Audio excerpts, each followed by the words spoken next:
नमस्कार दोस्तों। आज की इस वीडियो में हम एक नया अध्याय शुरू करने वाले हैं जिसका नाम है दोलन। दोस्तों, आज की इस वीडियो में हम पढ़ेंगे कि दोलन का परिचय क्या होता है, जिसके बाद हम दोलन तथा आवृत गति के बारे में पढ़ेंगे। तो चलिए दोस्तों शुरू करते हैं। सबसे पहले हम देखते हैं कि दोलन का परिचय क्या होता है। दोस्तों, आपने अपनी दैनिक जीवन में विभिन्न प्रकार की गतियों के बारे में पढ़ा होगा। इनमें से कुछ जैसे कि सरल रैखिक गति तथा किसी प्रक्षेप्य की गति के विषय के बारे में तो आप पढ़ ही चुके हैं। इसमें दोनों ही गतियां अनावर्ती होती हैं। दोस्तों, हमने एक समान वर्तुल गति तथा सौर परिवार के ग्रहों की कक्षीय गति के बारे में भी पढ़ा हुआ है और साथ ही में आपने अपने बचपन में अपने पालने तथा झूले पर झूलने का आनंद भी लिया होगा। दोस्तों, ये दोनों ही गतियां पुनरावर्ती होती हैं, परंतु किसी ग्रह की आवृत्ति गति से भिन्न होती हैं। यहाँ वस्तु किसी माध्यम स्थिति में इधर उधर गति करती है, मतलब आगे पीछे की ओर आवृत गति में प्रचुर गति करती है। और इसके कुछ और उदाहरण हैं, जैसे कि नदी में डूबती उतरती हुई नाव, वाष्प इंजन में अग्र और पश्च चलता हुआ पिस्टन इत्यादि। दोस्तों, इस प्रकार की गति को हम दोलन गति कहते हैं। दोस्तों, इस अध्याय में हम इसी गति के बारे में अध्ययन करेंगे। तो दोस्तों, किसी पिंड की साम्य स्थिति में इधर उधर मतलब अग्र पश्च करने की गति को हम दोलन गति या कंपनिक गति कहते हैं।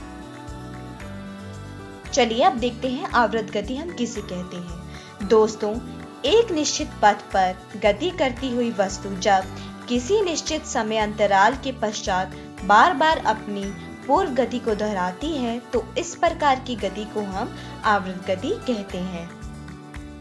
दोस्तों, जब कोई वस्तु, कण या पिंड अपनी साम्यावस्था में इर्द गिर्द गति करता है तो इस प्रकार की गति को हम दोलन गति या कंपन गति कहते हैं। दोस्तों, जब इस गति का आयाम बहुत कम होता है, अर्थात पिंड की इर्द गिर्द गति की दूरी बहुत कम होती है, तो इस गति को हम कंपन कहते हैं।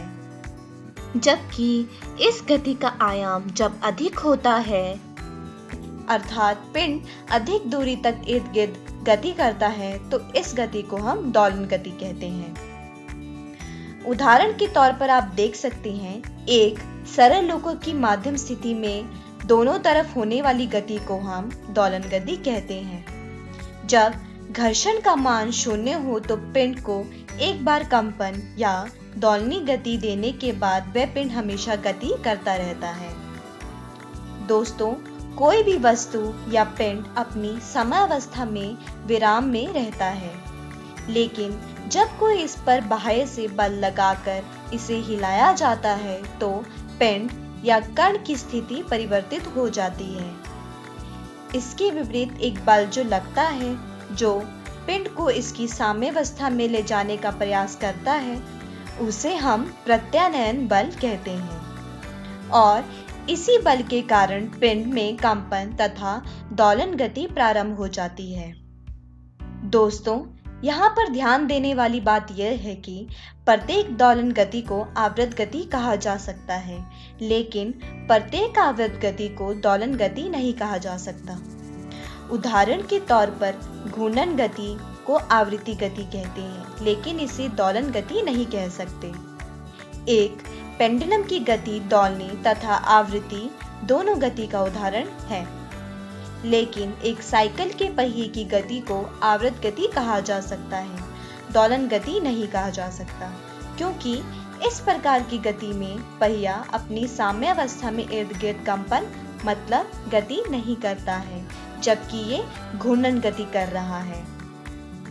दोस्तों, दोलन गति तथा कंपन गति एक ही है, लेकिन दोनों में ये अंतर होता है कि दोलन गति में साम्यावस्था में अधिक विस्थापन तक इर्द गिर्द गति होती है, जबकि कंपन गति में कम विस्थापन तक इर्द गिर्द गति होती है। अर्थात दोलनी गति का आयाम अधिक होता है, जबकि कंपन गति का आयाम बहुत ही ज्यादा कम होता है। चलिए दोस्तों, अब आगे बढ़ते हैं और देखते हैं कि आवृत काल तथा आवृत्ति क्या होता है। दोस्तों, जैसा कि हमने देखा कि कोई गति जिसकी किसी नियमित समय अंतराल पर स्वयं पुनरावर्ती होती है उसे आवर्त गति कहा जाता है। दोस्तों, वह न्यूनतम समय अंतराल जिसके पश्चात गति को पुनरावृत्ति होती है इसका आवर्तकाल कहलाता है। अतः इस समय को हम t द्वारा निरूपित कर सकते हैं। आवर्तकाल का SI मात्रक सेकंड होता है। दोस्तों, आवर्तकाल t के व्यक्तुक्रम में हमें प्रति इकाई समय में दोलनों की संख्या प्राप्त होती है। यह राशि आवर्त गति की आवृत्ति कहलाती है। आवृत्ति को म्यू द्वारा निरूपित किया जाता है। म्यू तथा t के मध्य निम्नलिखित प्रकार का संबंध होता है, जो कि है म्यू बराबर 1/t। दोस्तों, आवृत्ति की SI मात्रक हर्ट्ज होता है, जिसमें 1 हर्ट्ज बराबर है 1 दोलन प्रति सेकंड के। चलिए दोस्तों, अब आगे बढ़ते हैं और देखते हैं कि विस्थापन क्या होता है। दोस्तों, हम किसी कण के विस्थापन को उसके स्थिति सदिश में परिवर्तन के रूप में परिभाषित कर सकते हैं। उदाहरण के तौर पर, यदि यह कोई गुटका है जो किसी कमानी से संलग्न है और जिसका दूसरा सिरा किसी दृढ़ दीवार से लगा हुआ है। दोस्तों, यह गुटका घर्षण रहित पृष्ठ पर गति करता है। गुटके की गति को दीवार से दूरी अथवा विस्थापन x के पदों में व्यक्त किया जा सकता है, मतलब F बराबर है ऋणात्मक xt के। दोस्तों, विस्थापन को समझने के लिए हम एक दोलायमान सरल लोकक का उदाहरण लेते हैं।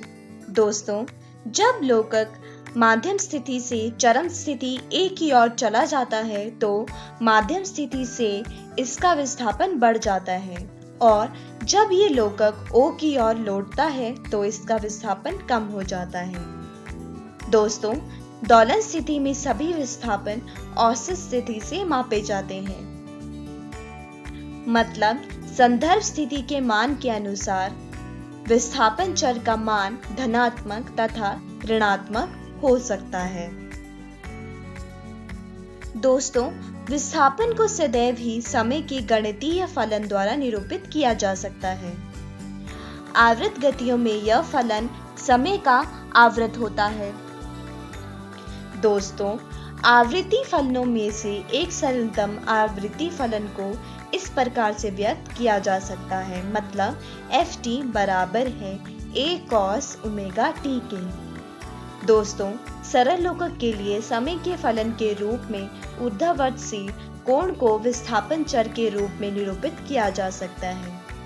यदि इस फल में कोणांक ओमेगा t में 2 पाई रेडियन का वृद्धि किया जाए तो इस फलन का मान वही, मतलब f ही रहता है।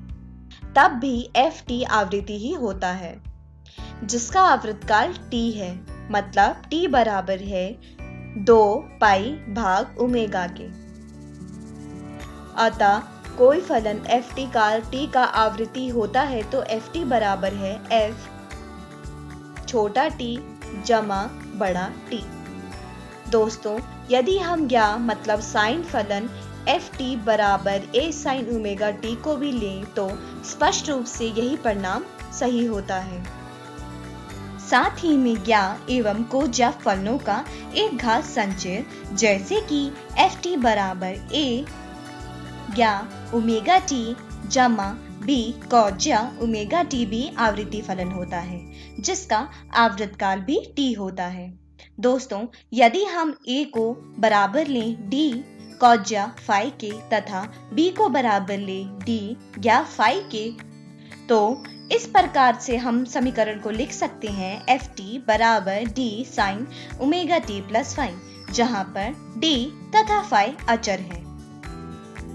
तो दोस्तों, इसके परिणाम स्वरूप हमें यह पता चलता है कि किसी भी आवृत्ति फलन को उचित गुणांक वाले विभिन्न आवर्त काल के ज्ञा एवं कोज्या फलनों में अध्यारोपण द्वारा व्यक्त किया जा सकता है। तो दोस्तों, आज की इस वीडियो में हमने दोलन के परिचय के बारे में पढ़ा, जिसके बाद हमने दोलन एवं आवृत्ति गति के बारे में पढ़ा।